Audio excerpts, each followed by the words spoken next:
Gamers rejoice, for our Lord Gaben has bestowed upon us the almighty GABECUBE.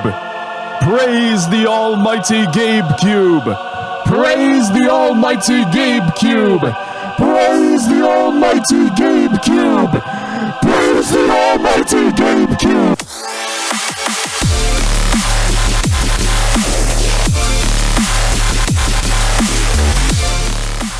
So for this episode, I just want to quickly talk about the new Steam hardware, the new Steam controller, the new Steam frame, and of course, the new Steam machine, aka the GABECUBE. We have not seen prices announced for any of these yet. It's all mostly speculation, but what I do know is, I don't have the means to purchase any of them right now, for reasons that I might talk about in a future episode, or I might be able to address when I eventually get my channel monetized.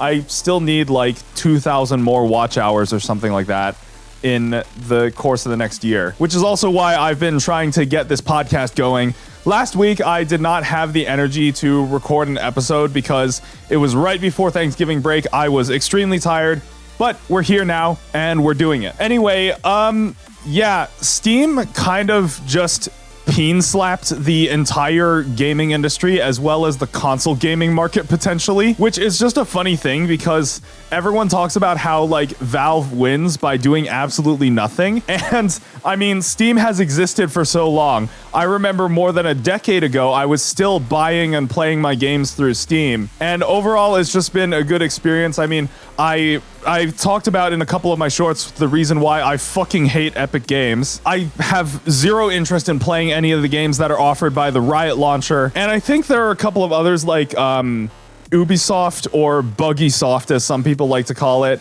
I don't play Ubisoft games. I don't play a lot of AAA games. And Steam seems to be the biggest repository hub for all the best indie games that are out right now, and it's been that way for ages, which I think is the reason why so many people have stuck with it. And there's a lot of discourse in the industry about whether Steam is like a monopoly on the sales of games and the publication of them and so on.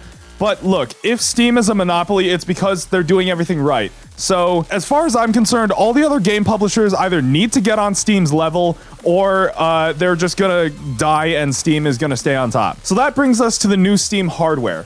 The Steam controller, the Steam frame, and the Steam machine. The Steam frame is kind of an interesting one because I think as soon as the Steam frame was announced, Valve discontinued the Valve Index, which kind of surprised me because I initially assumed that the Steam frame would basically be like the Index Lite, if that makes sense, due to the lack of base stations. But the fact that Valve are discontinuing the Valve Index in favor of the Steam frame likely means that the Steam frame will be better than the Valve Index, have more features, and there's a lot of speculation that it'll be cheaper than the Index as well. We still don't have very much information that has been released from Valve yet, so I'm not gonna comment too much on what exactly I can expect from that, but I do agree with people who would say that Valve has no reason to discontinue the Index unless the Steam frame will be both better and cheaper than the Index was. And I mean, I already have an Oculus Quest 2.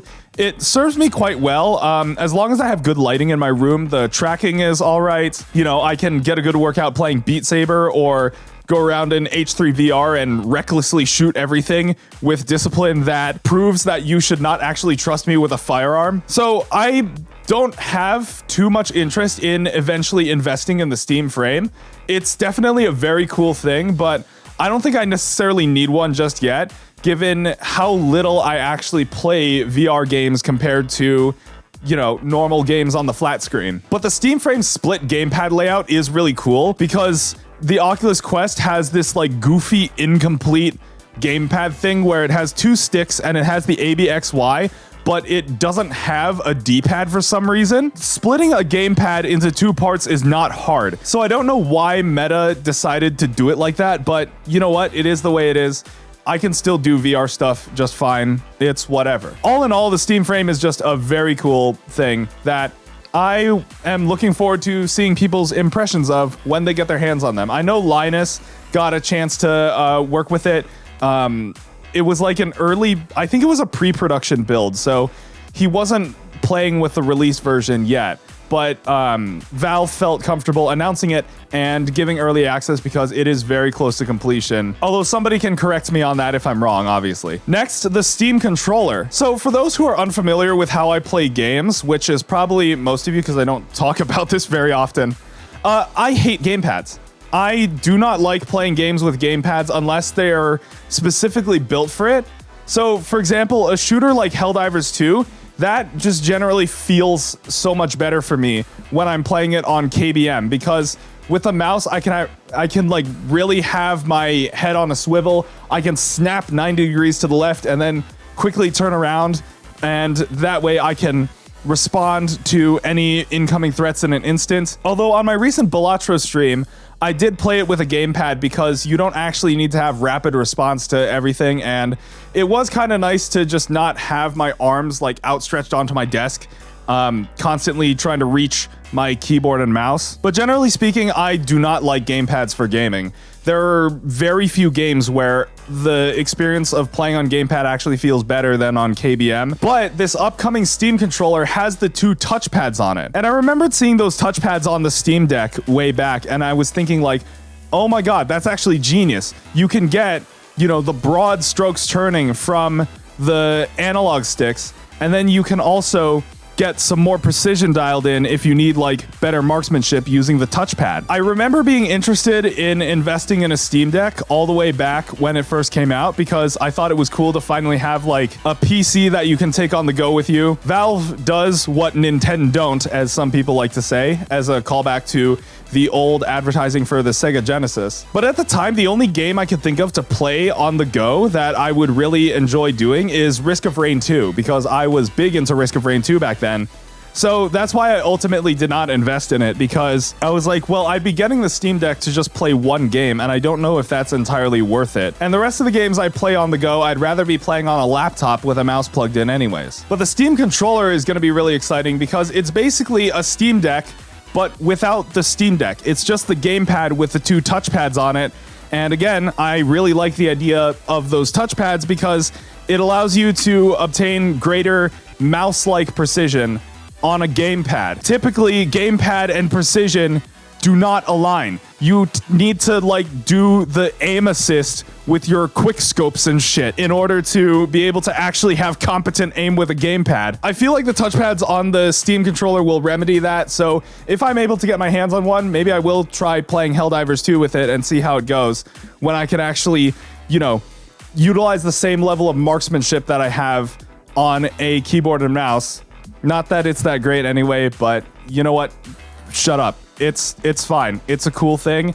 It has a cool feature that I've never seen on any other gamepad, and it's the Steam controller. So there's that. Very cool thing. And the final cool thing that Valve announced is the Steam Machine, also known as the almighty GABECUBE. So the main reason I would want to invest in the Steam Machine if I could is because it can act as a second PC for my streaming setup. The PC that I'm currently recording this on is 5 years old at this point, and even though it's still going strong, like it can run Helldivers 2 pretty smoothly, it's definitely seen better days, and that Ryzen 5 3600 and 2060 are like way past their prime in terms of specs and whatnot. And I know RAM prices are through the roof at the moment, which surprises me because like RAM of all things, I can understand the volatility of CPU, GPU, and PSU prices, but RAM? RAM of all things. Why RAM? But regardless, that's why I haven't built a new PC yet. And I don't even know what I would do with a new PC that I can't do already on this old one. I don't play AAA games with crazy graphics. Matter of fact, I'm like of the mind that when a game developer boasts about graphical fidelity in their game, that's like a red flag. I talked about this in my Fallout 76 stream where I was like, look, if you're boasting about graphical fidelity instead of the stuff that actually matters, like gameplay and stuff like that, then your game really lacks any real substance. So that's why it's been like a thing for me to reject modernity and embrace 2005 or something like that, where graphics were definitely nothing like they are today. But I've gone off on a tangent again. My point is, because the Steam Machine is actually technically not a console, that means you're not going to be locked into some sort of proprietary software ecosystem. If I didn't like SteamOS because it wasn't capable of something that I need to do, like for example, let's say it cannot run DaVinci Resolve and I want to use it for video editing, I can just install Windows on it. It's that easy. And this is like one of the things why I don't understand why console gamers are always like, oh, but you the PC. I just don't understand the console wars because, like, number one, you're just playing games on it. Number two, you can't do anything else. And number three, PCs are built to last. My PC is 5 years old. But like, I tried a Nintendo Switch one time and I wanted to just get some like videos on it because I was like, oh, it would be nice if, you know, I could just load some videos on it. So if I'm not playing games, then I can just experience the brain rot. The Nintendo Switch doesn't even have a fucking media player or like a file browser or anything like that. All it does is play games on Nintendo's own store, and even that selection is limited to like the AAA shit. Indie games are so hard to find on the Nintendo Switch. I can't stand it. And that's like the thing that I hate about consoles. You can't do anything on them. There's a reason why people say PS5 has no games. Meanwhile, Steam on PC has all the games. But that also just goes to show like why I really like this idea of porting Steam to a console-like ecosystem, because it's like one of the biggest libraries of games that you can purchase and download on the planet. And now it'll be in a form factor that you can keep next to your TV and start playing with just the push of a button to boot it up. I mean, my PC, I usually hibernate it when I'm doing things and I have to step away from it for a while. And it boots up pretty fast, but that's probably just because I have an SSD on it, and SSDs are much faster than traditional HDDs, whatever. But if the Steam machine promises a console-like fast boot with a PC-like software ecosystem, I don't know. You would really be getting the best of both worlds, wouldn't you? And it also has a single case fan with a massive heat sink from some of the photos that I've seen. So I would also expect this thing to be pretty quiet and not sound like a fucking jet engine. I mean, depending on how you build your PC, mine's pretty quiet, so it doesn't have that problem. But I think I remembered seeing this one video of like somebody trying to use a PS4, and after they loaded up a resource-intensive game on it, it literally sounded like a jet engine in their living room. Yeah, I don't know why manufacturers do that. But all that is to say, I have high hopes for the Steam machine, and I am super excited to invest in it in the future when I will be able, and I can just connect that to my PC via a capture card and use that for better streaming where it's not absolutely beating the shit out of my CPU and GPU. It just sounds like a good time all around. And like, Valve already wins by doing absolutely nothing. They are like the people's AAA gaming company and have been for a long time. It's a AAA company, but with the indie spirit behind it, because I think that's where Gabe Newell himself started when he founded Valve. He was just a big fan of games and he wanted to make them. I mean, Valve gave us Portal, Half-Life, Dota 2, and other things that still hit to this day. I see people who play like modern games and they try Portal and Portal 2, and they are still mesmerized by it. So the fact that Valve can make timeless classics like that, I think really shows the sort of mindset that they approached the making of the Steam controller, Steam machine, and Steam frame with. And I think that gives a pretty good impression of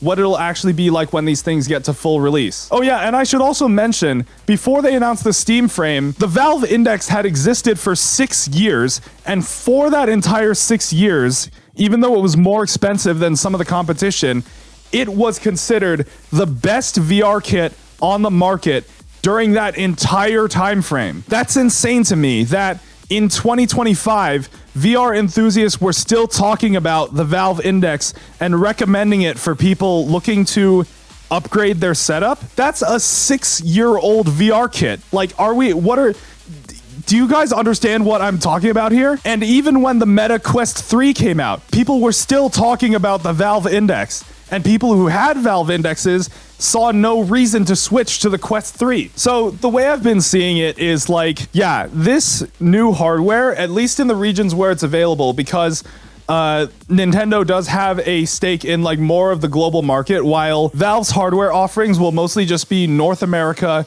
the European Union, and maybe some parts of Asia. I made a post on Blue Sky saying, depending on how things go, I feel like the Steam machine could be the beginning of the end for console gaming unless their model changes. And I still stand by that, even after some of the recent developments around price and some concerns that have been expressed regarding the Steam machine actually being more expensive than the competition. Because even though it will be more expensive than most consoles, people are forgetting that it's also a fully featured PC and will have a desktop mode built in. So you don't have to just use it as a console. And if you've already purchased games on Steam, then that's an even further incentive to use it to do more. Not to mention, if you're just buying into the Steam ecosystem for the first time, you will have access to a repository of games that is already so much larger than some of the stuff that PlayStation and others are offering. And then if you do get an actual PC later on down the line, your console games that you bought on your Steam machine don't become worthless.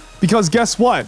The games for your Steam machine that you bought on Steam can also be downloaded and played on your PC. So that's the main thing I'm excited about with a Steam machine. Yes, it is the GabeCube and it looks a whole lot smaller than my actual PC is. You can get fast boot when it's connected to your TV, and you can also use it in desktop mode to do other productive tasks and whatnot. But I'm excited because it is the first of its kind to bridge the gap between PC and console. And now maybe I can show my family why some of the games that excite me do so much. Because it'll just be plugged into the TV. I can turn it on, grab a controller, and start playing. I think you get the point. I think I've reached that point in this episode where I'm just like rambling in circles at this point. All of these episodes are completely unscripted, so you're just getting my raw stream of consciousness regardless of whatever tangents or digression that I get into. But yeah, the Steam hardware is super exciting. Even though I don't have the means to invest in it just yet, I will look forward to eventually being able to invest in it, and I probably will get a Steam machine if my content creation takes off, so then I can have it as a PC to route into my other PC with a capture card, and that will lessen the load on my streaming PC for playing the games and streaming them to all of you people. But yeah, that will be about it for this episode of Snake Stories, I think. Praise the almighty GabeCube. As always, if you like the music that you're hearing in the background, it is available for free download on Stability Music. A link will be in the description. Don't forget to like, comment, and subscribe. Thanks for watching, everyone. I will talk to you all later. Enjoy the outro.